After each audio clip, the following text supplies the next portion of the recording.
তোমাদের জন্য বাছাই করে এই দিনকে তোমাদের জন্য ঠিক করে আমি নসিহত করেছি, আমি ওসিয়ত করে দিয়েছি। মা ওয়াসা বিহি নূহা, আমি নবী নূহকে বলেছি।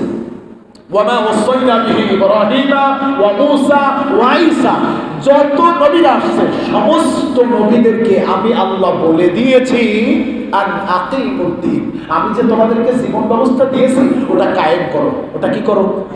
কি করো? কে বলছে? চ্যানেলটি সাবস্ক্রাইব করে আমাদের সঙ্গেই থাকুন।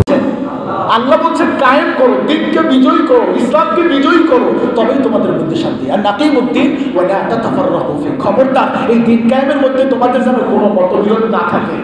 কারণ প্রত্যেকটা মুসলমানই দিন কায়েম চাইবে, এই মুসলমান চাইবে ওই মুসলমান চাইবে না, এমন অবস্থা যেন না হয়। আল্লাহ বললেন খবরদার এই ইসলামকে সবাই মিলে একতাবদ্ধভাবে ধরো।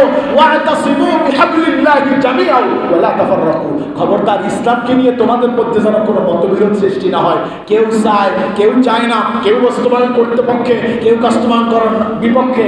খবরদার ওয়া লা তাতাফাররাকু ফি, খবরদার তোমাদের মধ্যে এরকম দ্বিমত বা বিভাজনের সৃষ্টি না হয়। এই ওয়াজগুলি করতেছেন কে? নাকি হুজুর করলেন? কে করছেন এই ওয়াজ? সুতরাং আল্লাহর ওয়াজ মানবো কি মানবো না, এটা মুসলমান সন্তান হিসাবে আপনার উপর আমি দায়িত্ব দিলাম।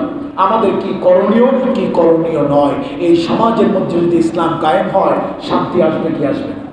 আমরা সেই দাওয়াতের দিকেই যাচ্ছি, যেই দিন প্রতিষ্ঠার কথা আল্লাহ তাআলা বলছেন। আজ আমি আর এই কথা নিয়ে সামনে আগাতে পারছি না, আজকে শুধু একটা কথার অর্থ জানলাম।